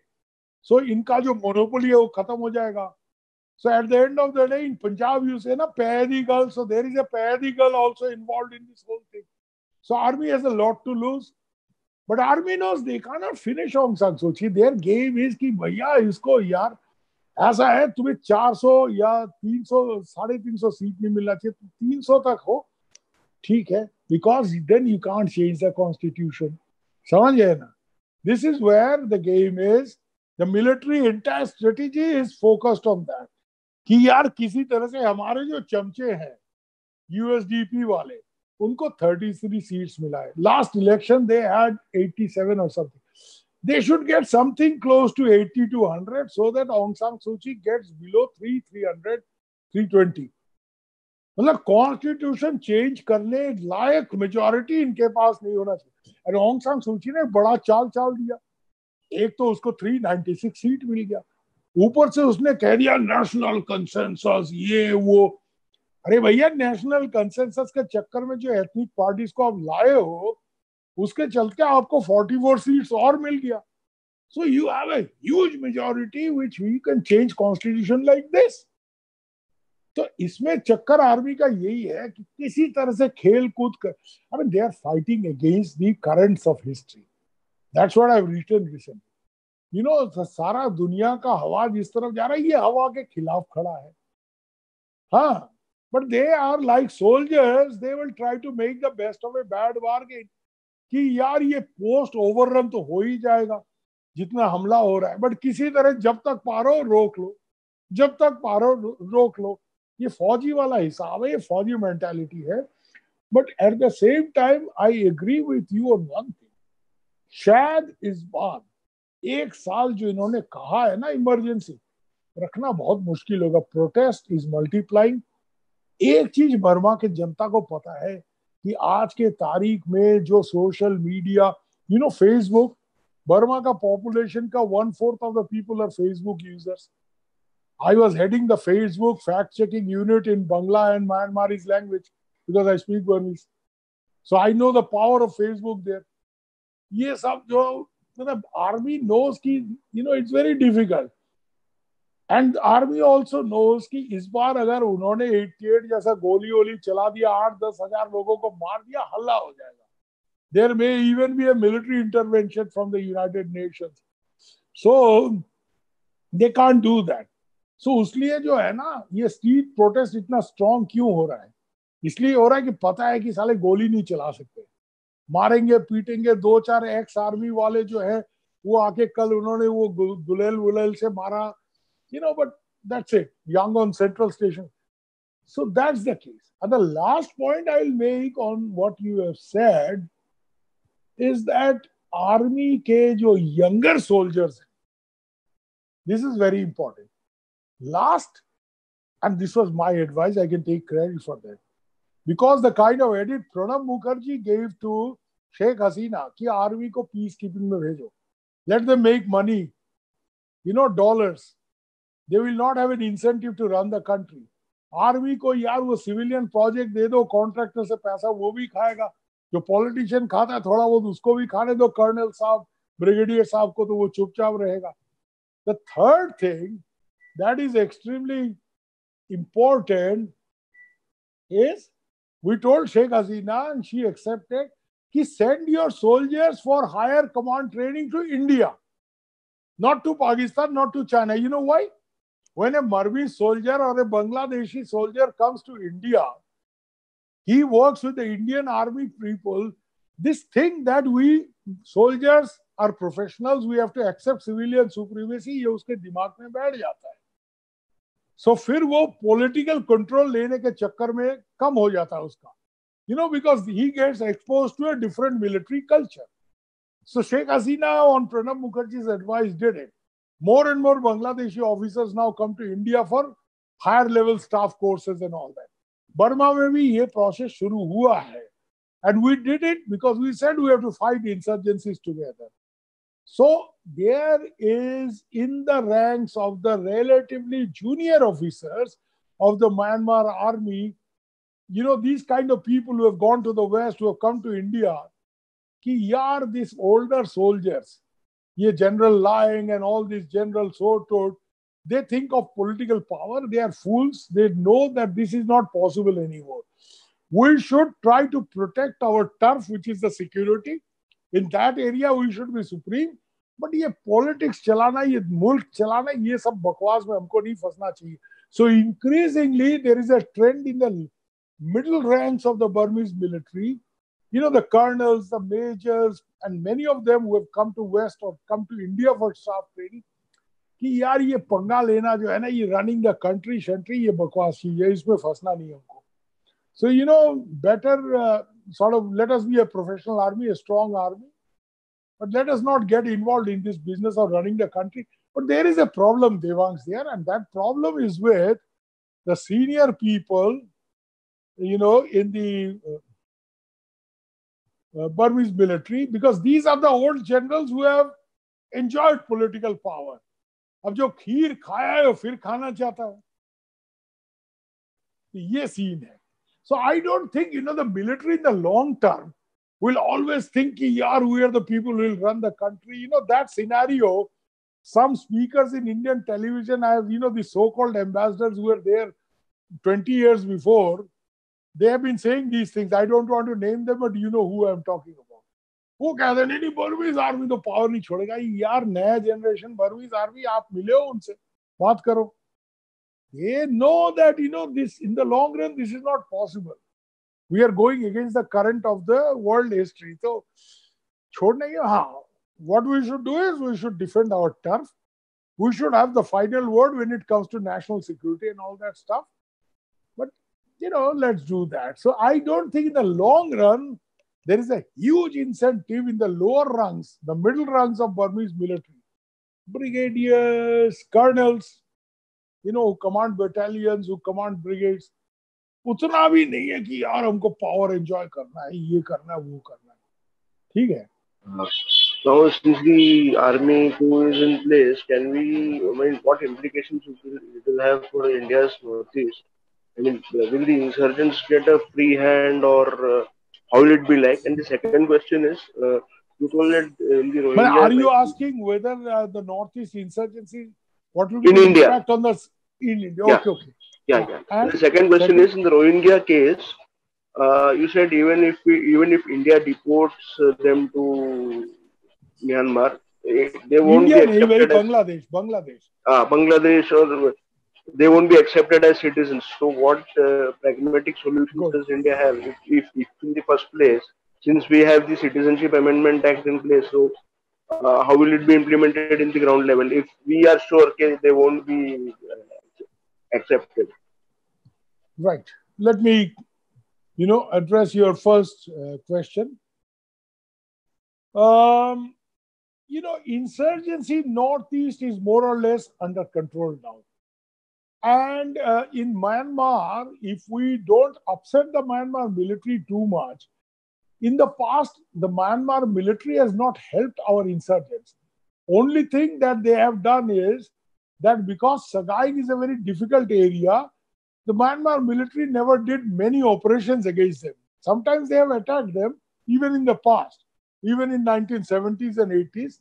But, and if you read the book by Kaka Iralu, who is a very well-known Naga writer, you will find that the Naga army, that is Naga insurgent groups going to China, every time they went through Myanmar, they faced a lot of opposition, from the Myanmar military. So Asaniki Myanmar military is not worked against them. But what happens if the Myanmar army gets too involved tackling its own insurgency, and now not only insurgency, they have to tackle domestic unrest, because in the streets of Yangon, Jindabad ho raha hai na bhi. So they have to tackle this. In that case, I foresee the Myanmar army will A, have less resources, and B, a less incentive to work against our northeastern insurgents in Sagaing. And therefore, they will get some lease of life. I don't think they can do very much. Paresh Barua and all these people, bahut khas kuch kar jayenge, I don't believe it. Because they are already, backbone is broken. One dangerous thing, if this whole scenario persists, we are negotiating with the NSCN for a very long time. And we have a framework agreement with the NSCN from 2015. Our failure to sign a final agreement with the NSCN, that is the danger. That if we cannot sign and we persist with this NSCN talks, and if the NSCN at some point loses their, patience, well, if they go back to the jungles and if the Burmese are worried about their own situation, that's the worst case scenario. I don't see that happening because the NSCN is headed by Naga leaders who are very old now, and they have an incentive in peace, and they want to talk to the Indian government and come to a settlement. But, we are not getting a settlement because they have made some very difficult demands. They want their own constitution, own flag, which Mr. Modi cannot accept. Naturally, no Indian, prime minister can accept that. But having said that, that's a danger.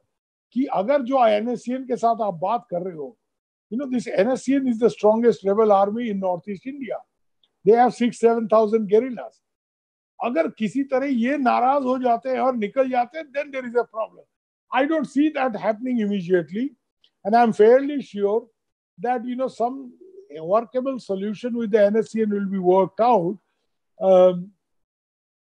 But one problem is there, which is that the Burmese army now will have less resource, one, and less incentive to work against our insurgents in the Sagaing region, which is bordering our Nagaland and Arunachal. That's number one. Your second question was about the Rohingyas. We have some Rohingyas in India, and we want to send them back. It's not a big number. It's in few thousands. 40,000, somebody said. Some of them have UNHCR cards. And we want to send them back. When Kiren Rijiju was the Minister of State for Home, he actually made a statement to this effect. Bangladesh also wants to send them back. Why Bangladesh wants to send them back, I think I explained.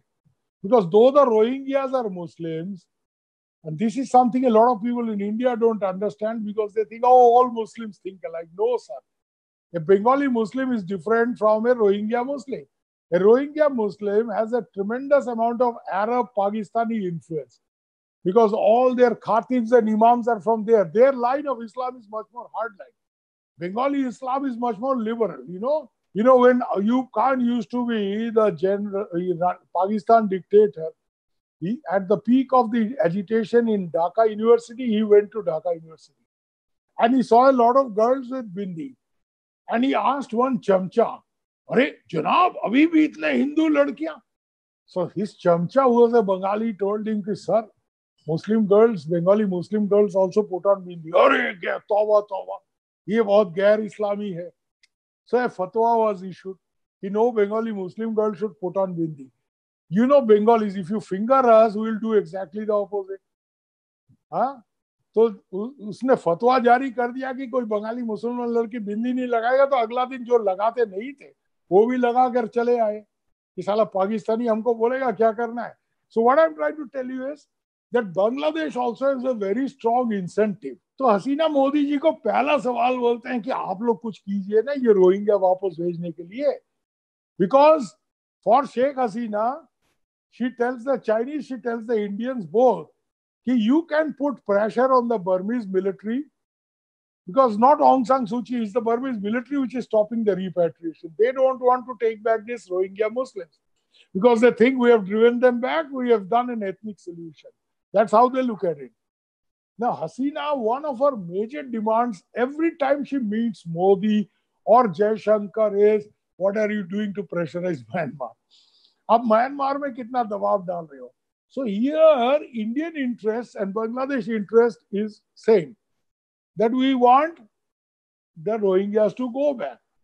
But यार आज आपने Rohingya वापस भेज दिया, Burmese army फिर से वहां मार काट करेगा, ये फिर से आ जाएंगे. So permanent solution, Vijay, is this. And that's why I said India must play a role not only in brokering a settlement between the military and junta, but also in the Panglong peace process, which Aung San Suu Kyi wants with the different ethnic minorities. कि साहब आप ये process में भी involve हो और Burmese military के साथ आप डायलॉग करके ये समझाओ कि रोहिंग्या आपके लोग हैं. They are not Bengalis. Don't try to push them into Bangladesh, because you push them into Bangladesh, some of them come to India. वो spillover effect हो जाता है कि आपके हाथ से चाय गिरा तो थोड़ा आपके पैड में गिरा, थोड़ा आपके बगल वाले के पैड में भी गिर गया. समझ गए ना? तो वो थोड़ा हुआ. So Bangladesh also wants to send them. Why? Bangladesh took them because at that time Bangladesh में इलेक्शन आने वाला था, and वहां के जो इस्लामिस्ट पार्टीज है, जमाती, they were creating कि Sheikh Hasina is not taking our Muslim brothers in. But चक्कर ऐसा है कि having taken them today, Hasina wants them to go because in the Awami League, you talk to anybody in the Awami League and they will say, these Rohingyas are very hardline Muslims. They are not like our liberal Bengali Muslims. ये लोग यहाँ रह गए तो जमाती इस्लामी और हिफाजती इस्लाम का power ज्यादा हो जाएगा, अवामी लीग का पावर कम हो जाएगा. So these Rohingyas are in a very sensitive region of Bangladesh. It's the port region of Chittagong. समझ गए? So the Bangladeshis want them, and especially the present government, Awami league, कि भैया आपको shelter दिया था, अब यार अपने घर में वापस जाओ. इसका सोल्यूशन क्या होगा जानते हो? Burma's military and Burmese government should be pressurized to recognize Rohingyas as one of the races of Myanmar. Now, Vijay, there are 135 registered races of Myanmar. Burmars, Kachins, Karen, Shan, blah, blah, blah, Rakhines. Rohingya को उसमें add करना है, so that this whole myth that the Burmese have built up, that they are illegal Bengalis, they have gone from East Bengal, this is not correct. They are a mixed race. Typical, जो सी board में mixed races हो जाते हैं. अरब आया, वहां शादी कर लिया. पोर्टुगीज जो पायरेट्स थे वो आए, वहां शादी किया. हाँ, बंगाली गए वहां काम करने के लिए, बर्मीज आ गए काम करने के लिए, local एरेकरीज, they have 5-6 blood streams, these Rohingyas. So ये लोग जो है ना, और आज के तारीख में they are nobody's people in a no man's land. Nobody wants them. Malaysia is a Muslim country. Malaysia initially took some Rohingyas. Now, you have seen the other day, 1,000 Rohingyas they have sent back to Myanmar. मेरा point ये है कि अगर Myanmar के लोग, military government, Malaysia से Rohingyas वापस लेते हैं तो इंडिया से और बांग्लादेश से क्यों नहीं लेंगे? They have to take. So there has to be a lot of pressure on the Burmese government, both military and future में civilian government, कि आप इनको सिर्फ वापस नहीं, इनको जो है सही सलामत रखने का इंतजाम कीजिए. You keep them properly and you give them rights. You see, most of them have lost citizenship because of a law brought by the Burmese government in 1982. Even for praying in the mosque, they have to go to the local military and take permission. This is too much. तो इसके चलते ऐसा है. And Rohingyas, I'll tell you something. Rohingyas, I'm telling you, because they have been tortured because of their religion, their identity projection is on religious lines. Unlike the Bengali Muslim, you enter Bangladesh and try this. You ask any Bengali Muslim, hey, me apni ke? Who are you? 99% out of 100 will say, I'm Bengali. Nobody will say, I'm Muslim. You know that Bengali thing, because that is how the nation was created. The nation of Bangladesh was created on the basis of Bengali culture and religion. And as I said before, that's one reason why in the Islamic world, the Bengali Muslim is a suspect. कि इनके लिए religion से ज़्यादा important अपना language, अपना culture है. Tagore is more important to them than their own bloody prophet or whatever you call it. But anyway, the point I'm trying to make here is that Rohingyas ko Burma has to recognize them as their own people because they have resided in this area, and that is the permanent solution. They have to be given their normal rights which other people have in Myanmar.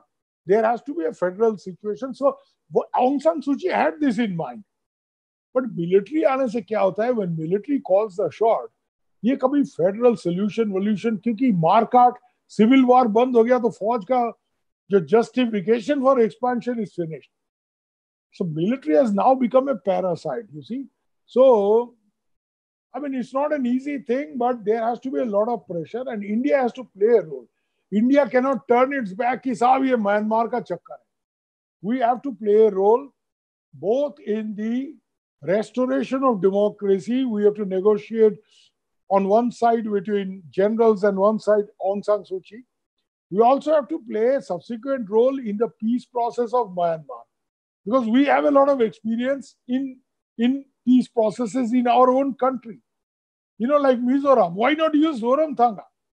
And Zoramthanga now is part of NDA. So he is on very good terms with Mr. Modi and Mr. Amit Shah and all these people. And Zoramthanga is one man, you have to realize कि 20 साल इसने India के ऊपर गोली चलाया और अभी ये 10 साल इंडिया का चीफ मिनिस्टर है. Now, this is a major political statement we make when we send Zoramthanga as an emissary to negotiate between various ethnic groups and the Burmese central government. We also project our democracy abroad. कि साहब ये भी बंदा पिस्तौल और बंदूक लेके घूमता था, अभी ये हमारा चीफ मिनिस्टर है, वजीर आजम है. So, in this situation, which I told upon now, that there is a dilemma for India, there is also an opportunity. Every cloud has a silver lining. And we have to grab this. ये नहीं साहब, देखो हम Burma में थे, हमारे ये जो कैपिटलिस्ट जाते नहीं हो, हम चाइना को गाली देते, चाइनीज खुद पहुंच जाते उधर. They don't care for their government. Their business people come. हमारे ये अंबानी अदानी लोग तब जाएंगे जब मोदी जी सेटिंग करके रहेगा. Why? Where is your animal spirits? You should go. Burma is a future, sort of resource area. You try to go and set up business there. Whoever from India, like Tatas have gone there, they've done very well in business. You go to China, look at the NEET. What brilliant business they have done in IT. NEET. You read a book by my friend Saibal Dasgupta, who's the Times of India correspondent. Point is यार, हम opportunity जब है नहीं लेंगे फिर हम blame करेंगे कि साहब चाइना ने ये कर लिया वो कर लिया. आप वहां जाओ ना, आपके अदानी साहब अंबानी साहब वहां जाए, let them do business there. नहीं, ये तब जाएंगे जब मोदी जी सेटिंग करके रहेंगे. भाई मोदी जी आपके पीआरओ लगते हैं क्या? You go there and do your business यार. So what I'm trying to say is, as a political state, we have to take this opportunity. We can't let this go and then blame others कि साहब उसने ले लिया. We have to be a player in Myanmar. We cannot afford the Chinese to take over. We have to be present there in their economy. We have to be present there in their political process as a democracy in this region. Because you talk to any Burmese, they look up to India for two things. General Maung Ai, who was the chief of Burmese army, once told me, you know what he said? He said, brother, when we want guns, we go to China to buy. When we want salvation for our soul, we come to Bodh Gaya. For a Burmese, coming to Bodh Gaya for pilgrimage is like for a Muslim to go to Hajj in Makkah. You understand? Have we exploited that? Have we exploited? We talk of Buddhist diplomacy. Bodh Gaya ka halat jaake dekh lijiye. It could have been India's finest international city. वहां जाके हालत देख लीजिए, नालियों का हालत देख लीजिए, गटर का हालत देख लीजिए, सफाई का हालत देख लीजिए. We were talking of Banaras. अरे यार बोध गया को deploy, develop Bodh Gaya as an international city. So Buddhist diplomacy. Second thing, the Burmese look up to India not for country of Buddha, ऐसा. Second thing, even the generals, Buddha के सामने सब यार झुक जाते हैं. Second thing, what they look up to India is democracy. It's not the West. Indian democracy is their model. And even big experts like Bertil Lintner have said that the Burmese will do well to follow India rather than, America or Britain. So they are our role models. We have to be present there. अब जब वो हमारे तरफ देखते हैं, घूमते हैं कि साहब आप आके कुछ करो, हम नहीं जाएंगे साहब, हम बैठे हुए, हम यहाँ चुनाव खेलेंगे और कुछ नहीं करेंगे. Then you can't say कि चाइना ने एडवांटेज ले लिया, अमेरिका ने ले लिया, वो आ जाएंगे. There is nothing called vacuum in politics, boss. If you don't take the advantage, somebody else will come.